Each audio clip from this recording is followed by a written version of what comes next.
প্রিয় শিক্ষার্থী বন্ধুরা, এই যে এক্স নর গেট দেখছি, এর সমীকরণ হলো X equal to A X or B whole not. এই সূত্র এটা সমান এই লাইনটা লেখা যায়, এটা হলো সূত্র। এটা সমান এই লাইনটা লেখা যায়। এখন আমরা এই গেটটাকে আমরা এক্স নর গেটকে আমরা ন্যান্ড গেট দ্বারা, শুধু ন্যান্ড গেট দ্বারা বাস্তবায়ন করব। যদি আমরা একটা গেট থেকে অন্য গেটে বাস্তবায়ন করি, তখন আমরা কি করব, এই সমীকরণ ব্যাখ্যা ডবল নট দিয়ে দিব। ডবল নট দিলে মানের পরিবর্তন হয় না, যে মান সেই মানই থাকে। এখন আমরা এই যে নটটা দেখছি, এই নিচের নটটা এখানে ভেঙে দিব। এখানে ভেঙে দিলে এখানে প্লাস থাকলে ইনটু হয়ে যাবে, ইনটু থাকলে প্লাস হয়ে যাবে। আচ্ছা, এখানে যদি ভেঙে দেই, একটু টুকরা এই এ বির উপরে পড়বে, আর আরেকটু টুকরা এ নট বি নটের উপরে পড়বে, আর উপরেরটা যেমনি আছে এমনি থাকবে।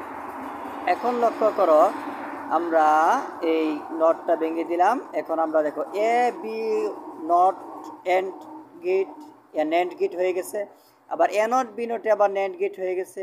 আবার এই ন্যান্ড গেট মিলে আরেকটা ন্যান্ড গেট হয়ে গেছে। এখন আমরা গেটটা আঁকবো, এই যে এই সমীকরণটাকে আমরা গেট আঁকবো। দেখো এ বি দুটো ইনপুট টানলাম, তখন আমরা প্রথমে যে এ আর বিটা নিয়ে এই যে এ টানলাম, তারপর বি টানলাম, টেনে পরে এই যে ন্যান্ড গেট হইলো, এই যে ন্যান্ড গেট।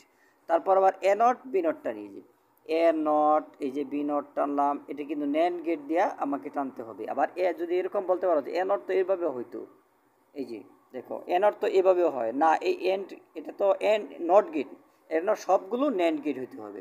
এই জন্য এই যে আমরা এ নটকে এভাবে ন্যান্ড গেট দিয়ে, এবার বি নটকে আবার বি এভাবে ন্যান্ড গেট দিয়ে, তারপর এবার এই যে আবার এই যে উপরে যে নট আছে, এই যে ন্যান্ড গেট হয়েছে, এই যে ন্যান্ড গেট আঁকলাম। এখন আবার এই যে এই ন্যান্ড গেট, এই ন্যান্ড গেট দুইটা মিলে তখন আবার এই যে আরেকটা ন্যান্ড গেট, এই যে ইনটু এই যে উপরে নট হইলেই ন্যান্ড গেট, এই যে এই এই ন্যান্ড আর এই ন্যান্ড দুইটা মিলে এই যে ন্যান্ড গেট হয়ে গেল। এই যেভাবে আমরা কি করলাম, এক্স নর গেটকে শুধু ন্যান্ড গেট দ্বারা বাস্তবায়ন করলাম। খুদা হাফেজ।